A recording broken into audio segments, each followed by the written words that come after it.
శ్రీమాత్రే నమ. జయ గురు దత్తాత్రేయ నమ. ఫిబ్రవరి 5వ తారీఖున సుమారు రాత్రి 10 గంటలకి ధనుస్సు రాశి నుంచి మకర రాశిలోకి మారబోతున్నటువంటి కుజగ్రహ ప్రభావం మిథున రాశి వారి మీద ఏ విధంగా ఉండబోతుంది అన్న విషయాన్ని మనం ఈ వీడియోలో పరిశీలిద్దాం. మరి కుజుడు ప్రతి 40-45 రోజులకి ఏదో ఒక రాశిలోకి మారడం జరుగుతుంటుంది.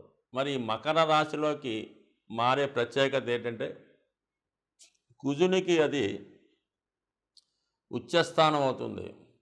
అంటే కుజుడు మకర రాశిలో అత్యంత బలవంతుడు అవుతుంటాడు. అలాగే రాశ్యాధిపతిగా ఉన్నటువంటి అంటే శని భగవానుడు యొక్క రాశిలోకి ప్రవేశించడం వల్ల కుజునికి విశేషమైనటువంటి బలం పెరుగుతూ ఉంటుంది. అటు మెకానికల్, టెక్నికల్, ఇండస్ట్రీస్ రంగంలో ఉన్న వాళ్ళకి ఒక గొప్ప గుర్తింపు రావడం జరుగుతుంటుంది. ప్రముఖ పారిశ్రామికవేత్తల జాతకాలు పరిశీలించినప్పుడు వారి యొక్క జన్మ జాతకంలో కుజుడికి శనికి ఏదో ఒక కనెక్షను, సంబంధము ఉండడం జరుగుతుంటుంది. ఎక్కువ శాతం ఈ కుజుడు మకర రాశిలో ఉండడం వల్ల భూస్వాములుగా కానీ, ఇండస్ట్రియలిస్టులుగా కానీ, రాజకీయవేత్తలుగా కానీ ధైర్యంగా, సాహసంతో ఉన్నటువంటి వృత్తుల్లో బాగా రాణించగలుగుతుంటారు. జన్మజాతకంలో కుజుడు బలంగా ఉన్నప్పుడు అంటే ఉచ్చులో కానీ, స్వక్షేత్రంలో కానీ ఉన్నప్పుడు కానీ, గురుగ్రహంతో కలిసి ఉన్నప్పుడు కానీ, అయితే కొన్ని సందర్భాల్లో శనిగ్రహంతో కలిసి ఉన్నా కూడా జాతకుడు ఒక అట్టడుగు కుటుంబంలో జన్మించిన, సాధారణ కుటుంబంలో జన్మించిన, ఒక సాధారణ కార్మికునిగా జీవితం ప్రారంభించినా కూడా వాళ్ళు అంచెలంచెలుగా అత్యున్నత స్థాయికి వెళ్ళడం జరుగుతూ ఉంటుంది.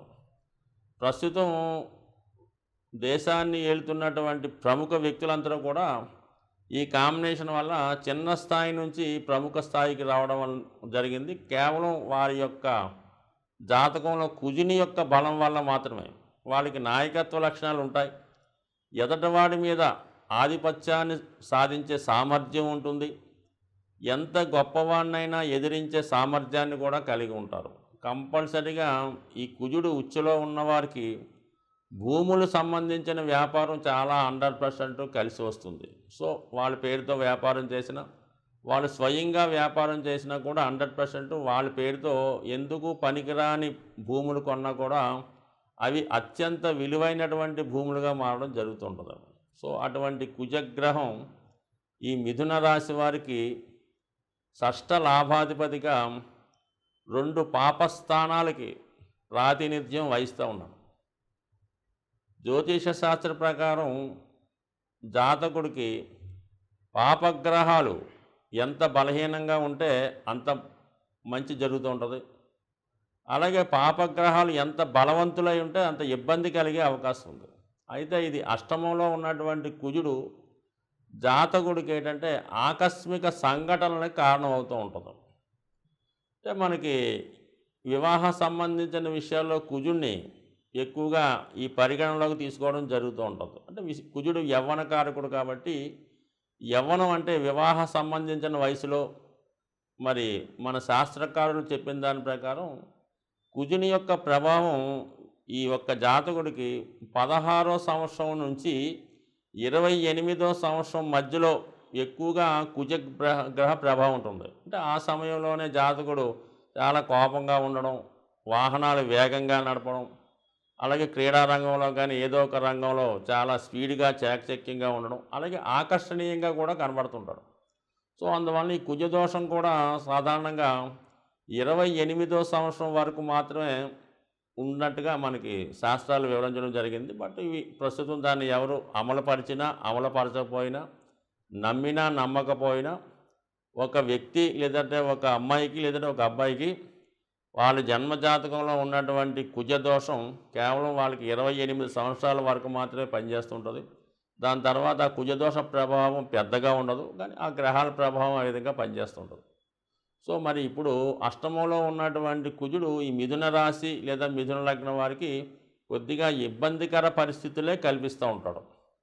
సో అయితే ఎటువంటి కొద్దిగా అనుకోకుండా జరిగే ప్రమాదాలు లాంటివి కూడా జరిగే అవకాశం ఉంది. సో ఒక విధంగా భూములు, స్థిరాస్తుల విలువ పెరుగుతూ ఉంటుంది. ముఖ్యంగా ఏంటంటే ఈవేళ వాహనాలు నడిపేటప్పుడు, ప్రమాదకరంగా ప్రయాణాలు చేసేటప్పుడు, ప్రమాదకరమైన వృత్తుల్లో ఉన్నవాళ్ళు, స్త్రీలైతే మరి ఏదైనా వంట చేసేటప్పుడు, బాగా వృద్ధులైతే వాళ్ళు నడిచినప్పుడు కానీ, ఏదైనా వాకింగ్కి వెళ్ళినప్పుడు కానీ జాగ్రత్తగా వ్యవహరించడం మంచిది. రాబోయే కుజుడు అష్టమ స్థానంలో ఉన్నంత వరకు. అయితే 8లో ఉన్నటువంటి కుజుడు 11వ భావాన్ని వీక్షిస్తాడు. సో ఆ కారణం వల్ల ఏంటంటే మీకు ఒక విధంగా భూముల ద్వారా, స్థిరాస్తుల ద్వారా, జీవిత భాగస్వామి ద్వారా ఆకస్మికంగా ధనలాభం రావడం కానీ, వాళ్ళకి అభివృద్ధి కానీ రావడం జరుగుతుంటుంది. అలాగే ధనస్థానాన్ని వీక్షిస్తుంటాడు కుజుడు. సో ఇది కూడా ఏంటంటే మీకు కుటుంబ సంబంధించిన విషయాల్లో ఆదాయం పెరగడం, అలాగే కుటుంబ సభ్యుల మధ్య అభిప్రాయ భేదాలు వచ్చినప్పుడు కూడా మీ యొక్క మాట చెల్లడం జరుగుతుంది. అంటే కుటుంబంలో మీ యొక్క అధికార హోదా నెరవేరుతూ ఉంటుంది. సో ఏదైనప్పుడు కూడా మరి ఈ కుజుడు అష్టమ స్థానంలో సంచరిస్తున్నంతకాలం మిథున రాశి వారు భూములు, వ్యవహారాలు పక్కన పెడితే ఇది ప్రమాదకరమైన వృత్తిలో ఉన్నవాళ్ళు, ప్రయాణాలు చేస్తున్నవారు జాగ్రత్తగా ప్రయాణిస్తూ, అవసరమైనటువంటి సేఫ్టీ మెజర్స్ పాటిస్తూ, వీలైతే వాహనాలను నెమ్మదిగా ప్రయాణించడం వల్ల ఎటువంటి ఇబ్బంది లేకుండా మరి ఈ రాబోయే 45 రోజుల్లో క్షేమంగా, హ్యాపీగా ఉంటారని ఆశిస్తూ, అలాగే వీళ్ళ యొక్క ఇబ్బందుల నుంచి బయటపడాలంటే ప్రతినిత్యం హనుమాన్ చాలీసా పారాయణ, ఏదైనా పని మీద బయటికి వెళ్ళే ముందు హనుమాన్ని ఆరాధించడం వల్ల, హనుమాన్ని పూజించడం వల్ల, హనుమాన్ని స్మరించడం వల్ల ఎటువంటి ఇబ్బంది నుంచన్నా బయటపడి వెళ్ళిన ప్రతి చోట విజయాన్ని పొందుతారని ఆశిస్తూ, సాధారణంగా గ్రహాల యొక్క శాంతి కొరకు పంచభూతాలు అంటే మనకి గాలి, నిప్పు, నీరు, వాయువు, ఆకాశం అనే 5 తత్వాలు ఉండడం జరిగింది. దీన్నే మనం ఈ పూజాధికారులు నిర్వహించేటప్పుడు పంచోపచార పూజ అని చేయడం జరుగుతూ ఉంటుంది.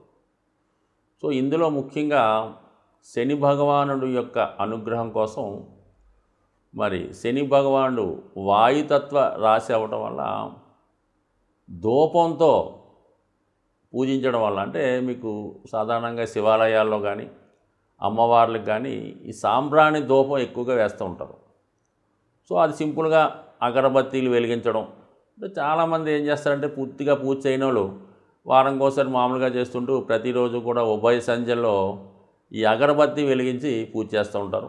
ఇంకా ఓపిక ఉన్నవాళ్ళు సాంబ్రాణి పొగ అది గృహం అంతా వేస్తూ ఉంటారు. ఎక్కువగా అమ్మవార్లకి, శివునికి, అలాగే ఈ సాంబ్రాణి పొగ వేయటం వల్ల కనీసం ప్రతిరోజు అగరబత్తి 2 పూట్ల భగవంతుని యొక్క ఆరాధించడం వల్ల మీకు కంపల్సరిగా ఈ నవగ్రహాల్లో శని భగవానుడి యొక్క అనుగ్రహం లభించడం జరుగుతూ ఉంటుంది. సో ఈ కారణం వల్ల ఒకటి, అలాగే ప్రతిరోజు కూడా ఈ గృహంలో నిరంతరం ఏదో భగవంతుని యొక్క నామస్మరణ మోగే విధంగా, అంటే గతంలో కొన్ని చిన్న చిన్న బాక్సులాగా ఉంటే ఏదో ఓం నమో నారాయణయో, ఓం శివాయ ఏదో చదువుతూ ఉంటాయి. సో అటువంటి కూడా గృహంలో ఉండడం వల్ల ఏంటంటే పాజిటివ్ ఎనర్జీ ఆ గృహంలో ఉండడం జరుగుతూ ఉంటుంది. కాబట్టి సాధ్యమైనంత వరకు శని భగవానుడి యొక్క అనుగ్రహం కావాలంటే ఆ గృహం చాలా పరిశుభ్రంగా ఉండాలి. అలాగే ఇరిగిపోయిన వస్తువులు, పనికిమాలిన వస్తువులు, అక్కర్లేని వస్తువులు ఇంట్లో ఉంచడం. అలాగే కొంతమందికి ఏంటంటే ఓ 10 జతల చెప్పులు ఉంటాయి, ఏదో కొత్తవి కొంటుంటారు, పాత ఏం చేసుకుంటారో. ఈ చెప్పుల జతలు ఎక్కువ అవడం వల్ల ఈ కొంతకాలంకి ఆ నెగిటివ్ ఎనర్జీ వాటి మీద వచ్చే అవకాశం ఉంటుంది. కాబట్టి సాధ్యమైనంత వరకు ఈ చెప్పులు అన్నవి నిల్వ ఉంచకుండా ఎప్పటికప్పుడు దాన్ని అవసరం తీరిన తర్వాత బయటపడేయండి. ఏదో 1-2 చెప్పులు పెట్టుకోవడం అన్నది ఒక కొత్తమైన పద్ధతి.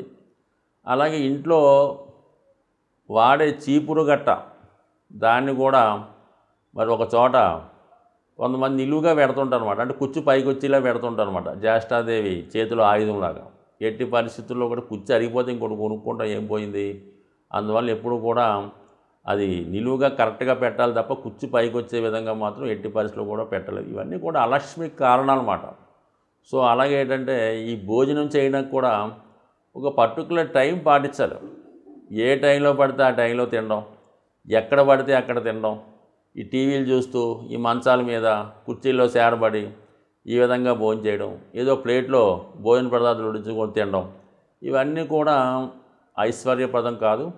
ఇవన్నీ కూడా శనిని ఆహ్వానించే ఇండికేషన్స్ అన్నమాట. ఈ అనాచార పనులన్నీ కూడా శనిని ఆహ్వానిస్తుంటాయి.